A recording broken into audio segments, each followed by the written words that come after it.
Monday, everybody. Welcome to the Brownwood Lions Coach Show here on KOXE. I am Derek Stuckley, along with Brownwood Lions head football coach, athletic director Sammy Burnett. And man, do we have a lot of stuff to talk about today. Happy Monday, Coach. Yeah, let's just get it out of the way, please.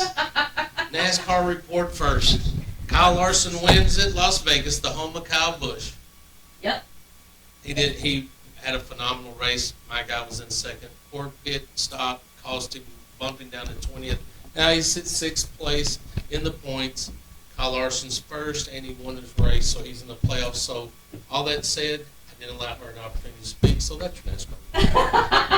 All I can say is sometimes it's hard to have Star as a friend. It's hard to be humble, isn't it?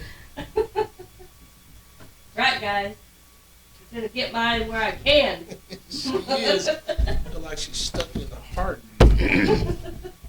Okay. Well, enough of all that stuff. Let's talk about a whole lot of Lions and Lady Lions sports that's taken place in the last few weeks. Okay, let's start with track. I got some highlights I'd like to hit. It's hard to hit everything because we have a lot of kids play, so you have to cut it down to, maybe the top spots. But I thought our kids went over to Steveville, to Tarleton, ran the Tarleton track meet over there, did well overall. Let's go through some of the boys. Icall finished first in a long jump. Marcella Hooker was second in long jump, and the 4x1 relay was second. That's Raven Prada, Icall, Kevin Webster, and Trey Mosley, so congratulations to them. On the girls' side, 4x1 100-meter relay was first with Isis Hall, Kaya Phillips, Kendall Tyndall, and Anaya Hines. You didn't think I was going to get that out. I'm the worst name reader there is. 800-meter run, Sydney Wyndham was first place. She was also first place in the mile, so congratulations to her.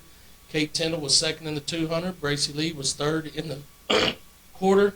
And Kaya Phillips was second in the 100. The 4x400-meter relay, which is my favorite race.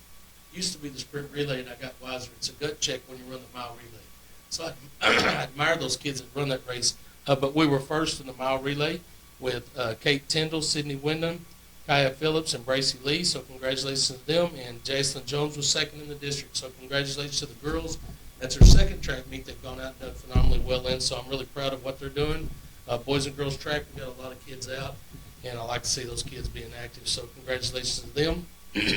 We had softball, went to the Llano tournament. They had one game that was canceled because Goldwake was in the state tournament, basketball. So they finished the tournament 1-1.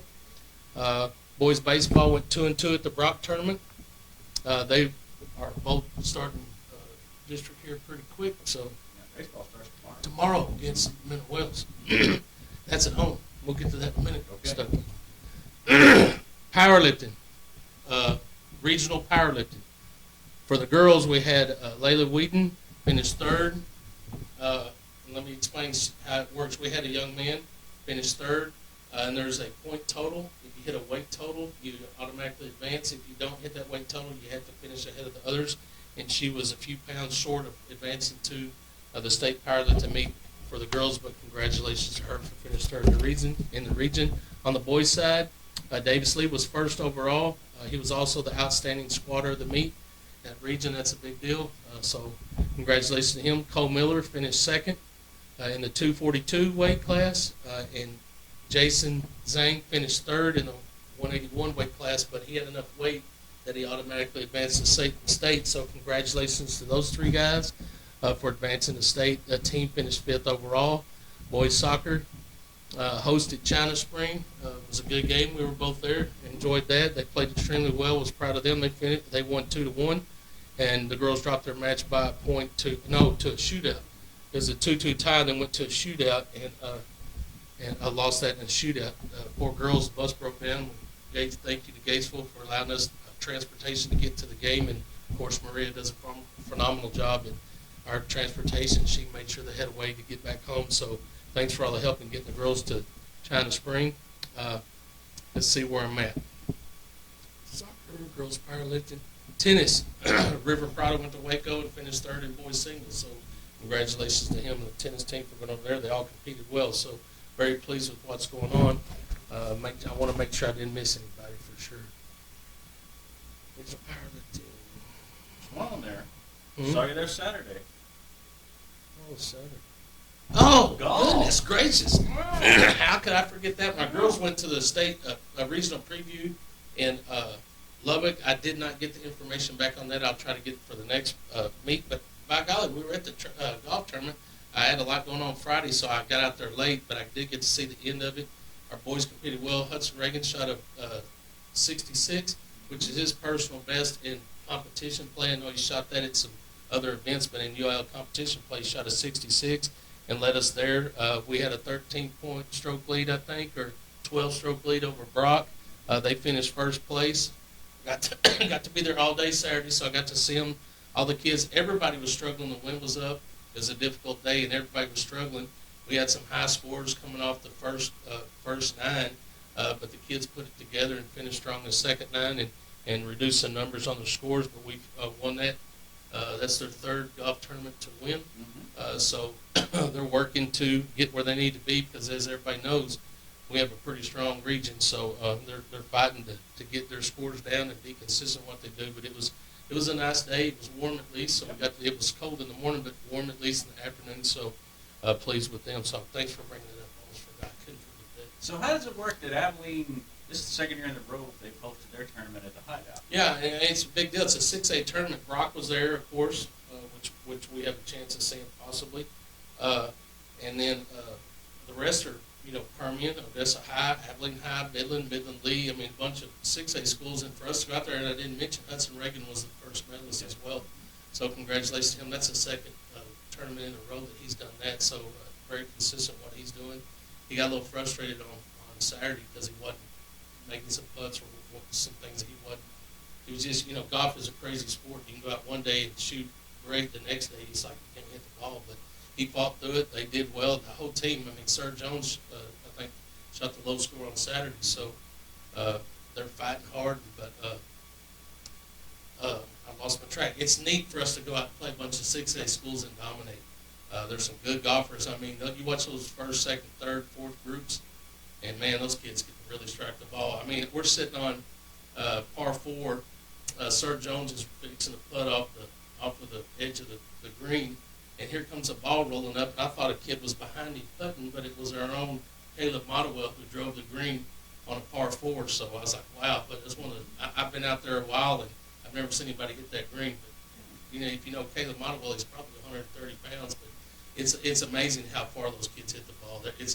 I really enjoy watching it because it's just phenomenal. I mean, all kids. I mean, they're in a par 5, and you got guys hitting a 8-iron or 9-iron 150 yards into a par 5 green that I can't reach it to, and they're making it look easy.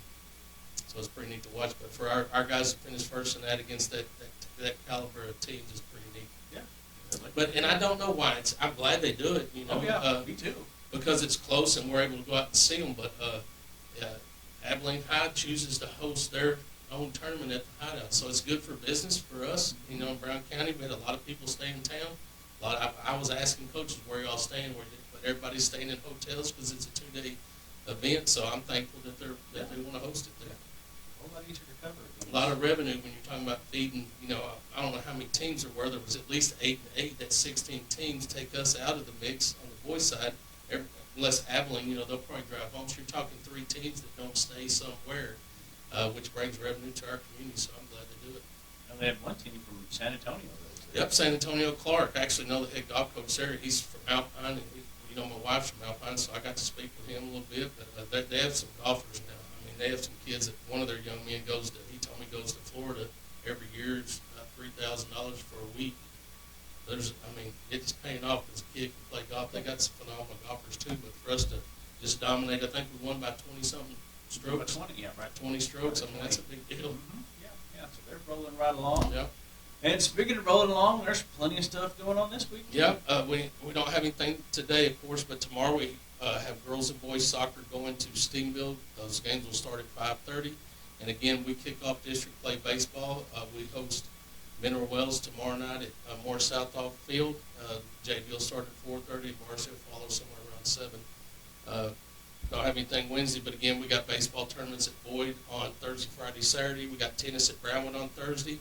We're also hosting the junior high Blue Bonnets, so don't speak much about the junior high stuff, but we're hosting that, so you can come out and watch a little track meet there if you want to. I hear the weather may be tough. It may be some thunderstorms or rain, but as long as it's not lightning, we'll run, as long as it's safe for the kids, and hopefully if tennis is going, hopefully if we drain well enough. It's a little different. Those courts have to be pretty dry for them because you don't want them slipping and sliding and hurting themselves, so a chance of rain on Thursday, I hear. And then our boys will be headed to the state preview in Kingsland on Friday, Saturday. We'll host Gatesville in soccer on Friday, and then we have our boys going and girls going to the Abilene relays. So a lot going on there, but we'll hit that more on Wednesday. But got a lot, man, it's the springtime. We got a lot going on. We got soccer winding down their district play. Baseball and softball are starting their district play. Getting closer to hosting the Blue Bonnets in a couple of weeks, so there's a lot going on. And it used to be where softball started district before baseball, but baseball's 12 games now and has been for a few years, so that gets them an earlier start. Yeah. I guess in district, that kind of takes care of tiebreakers, too, if you're playing everybody 3 times. Yes, it does. So That's kind of handy. I talked to Coach Harris one day. He was actually the one that talked about doing that, and for the life of me, I can't remember what he said, why they're going to 3 games, but it sort of makes sense. I think it helps with pitching a little bit. How you, one of the things is I remember him talking about was it doesn't allow you, if you have one ace, it doesn't allow you to pitch in both games per se the whole game. So I think that sort of levels the playing field for people, and I think that was the number one reason why they were talking about moving it. And the district agreed to do it, and they stuck with it. Of course, baseball teams look pretty good out of the gate so far. Yeah, I talked to Coach that did well in their first game. They lost one game against a private school that had a couple of D1 kids on there, which is a little different world for us because they have the ability to bring kids in if they want to. We don't have that ability. You have to move in.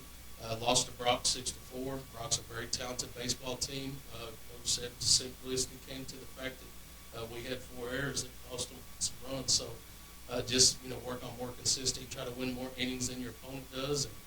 And by the time you look up, you have really 7 games within one game because it's all about how many innings you can win and hold your opponent down. But they said Gavin pitched extremely well, played pretty well against them. Just the 4 errors cost us. All right. Anything else? Did we hit it all? I think we did. We got rid of that NASCAR report first, so we're good. We better thank those sponsors that give us an opportunity to do this twice a week. Auto Glass Magic, Burner Auto Group, Syntex Body and Paint, Syntex Equipment Sales, Citizens National Bank, Dan Hill Containers, Dr. Vaughn Young, Dr. Pepper Bottling Company, Edward Jones Investments, Henry Medical, Howard Enterprises, Humphrey Keats, Heartland Funeral Home, Landmark Admin, MC Bank, Painter Johnson Associates, Smith & Sharp Agency, Sonic Drive-In, Stanley Chrysler, Texas Bank, Walden, Wilson Electric, Western Bank, and Wendy's. All right. We will be back here Wednesday to recap some soccer and the Lions baseball district opener on the Brownwood Lions Coach Show on KOXE, KOXE.com, and the KOXE app. Have a great day, Brownwood.